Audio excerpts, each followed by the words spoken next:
Abertura. Foto da professora em preto e branco se move do centro para a esquerda. Título em letras brancas. Professora Cecília. Uma história de inclusão em Itapetininga. Websérie. Entrevistada sentada em um banco na varanda de sua casa. Ao seu lado direito e ao fundo, pilares de tijolos aparentes. No rodapé do vídeo, legenda. Maria Teresa Vasques Aires, sobrinha de Cecília. Maria Teresa é uma mulher branca, cabelos escuros, longos e levemente ondulados. Usa uma camisa amarela sem mangas com pequenas estampas em tom amarelo mais forte. A Cecília era minha madrinha, eu era uma menina e achava a Cecília linda. Então era uma pessoa que eu gostava de estar perto dela sempre. Porque ela sempre estava arrumada, sempre estava bonita, sempre estava vendo as coisas dela. A casa era impecável, tudo arrumado. Então eu tinha paixão de ficar perto da Cecília. Então, e ela me mimava muito porque eu era afilhada dela, né? E aí ela me contou, uma época, o que ela estava fazendo, que diferente da minha mãe que lecionava, ela trabalhava com surdo-mudo. Eu me interessei um monte, porque o único surdo-mudo que eu tinha visto era uma vizinha da casa da vovó e que me impressionava muito, porque já devia ter seus 30 e poucos anos, era uma moça que não saía de casa e que durante o dia eu escutava os berros que ela dava. E eu não entendia o que era aquela pessoa que subia no muro, gritava, que gritava o dia inteiro. E ela me explicou, ela falou assim, não, a vizinha é surda, muda, não sabe ler, não sabe escrever e por isso não tem convívio. E ela grita porque ela não escuta o que ela grita. E eu fiquei impressionada com essa história quando ela falou que estava tentando montar um curso de surdo-mudo e aí eu grudei nela para ver o que isso significava. Então, nessa época, não existia em Itapetininga nada que fosse especial para deficientes auditivos. Não se falava em linguagem de Libras, os professores não sabiam. Então a preocupação da Cecília é como que eu pego essas crianças que existem na região, e tinham muitas crianças, não só na cidade como nas imediações, e que não frequentavam nenhuma instituição de ensino, porque não existia nada disso. Eu sei que ela conseguiu então uma sala no Fernando Prestes, que era a única sala desocupada, para que ela pudesse desenvolver esse projeto. Era inclusive num porão. Todas as outras salas eram em cima e a dela era num porão. A primeira luta que eu percebi era a dificuldade de convencer os pais a deixarem as crianças ir para esse lugar e acreditarem que aquilo poderia trazer algum benefício para o filho, porque nenhum pai acreditava que o surdo-mudo pudesse um dia conviver na sociedade normal. Aos poucos ela foi conseguindo a confiança desses pais e a classe foi se formando. A ideia dela era dar uma educação básica do primário, colocar essa criança numa forma de comunicação que a partir do ginásio, na época, né, conseguisse frequentar uma sala normal através de leitura labial do professor, desde que o professor olhasse.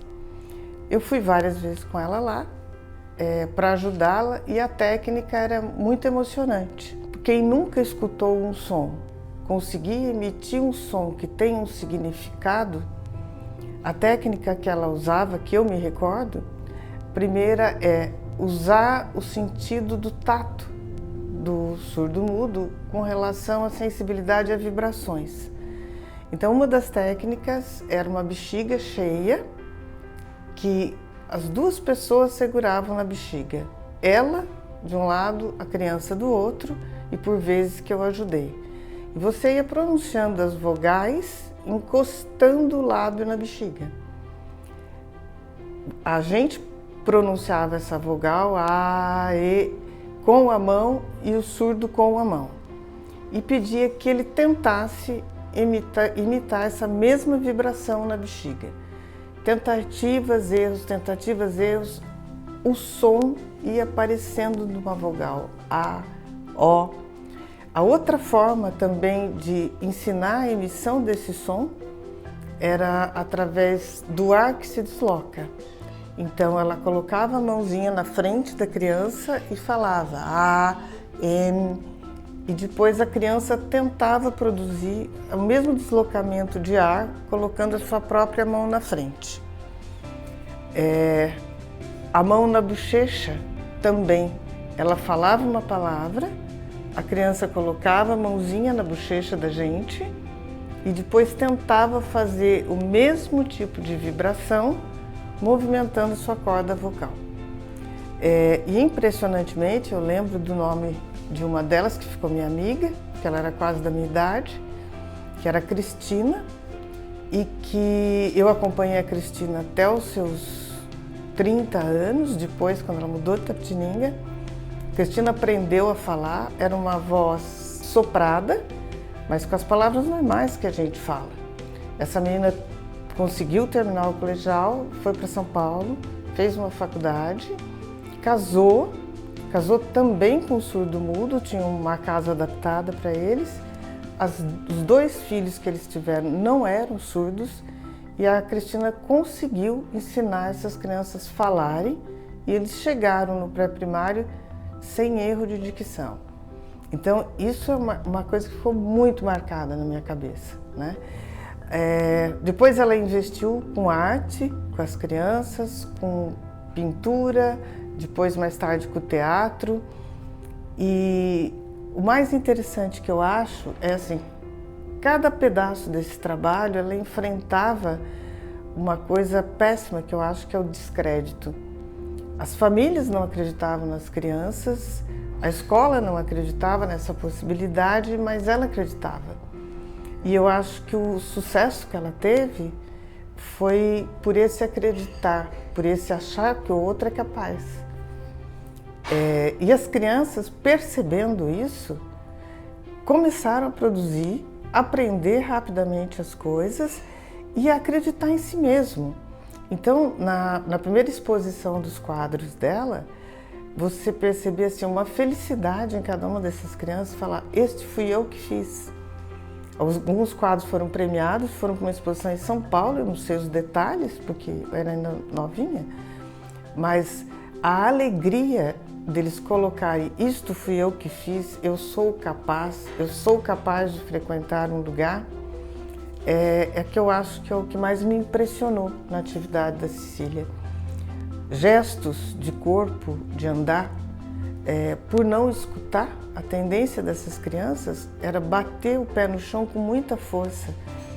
Então, onde eles estavam e batiam o pé assim e gritavam, as pessoas se assustavam. Então, esse era mais um motivo de manter aquele indivíduo fora do convívio.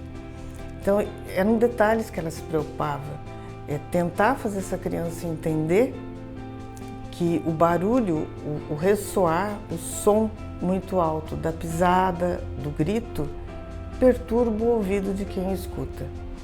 Então, com isso, quer dizer, não foi só que ela ensinou a ler, a escrever, ela realmente promovia uma adequação dessa criança que naquela época era excluída por não ser capaz de viver numa sociedade. Então, assim, eu lembro com muito carinho dela. E porque eu aprendi, eu acho que o que eu mais aprendi é isso, que se você acredita, estuda, desenvolve uma técnica, você consegue um monte.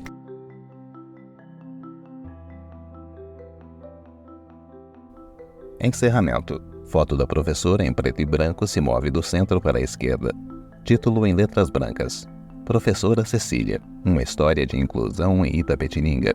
Websérie.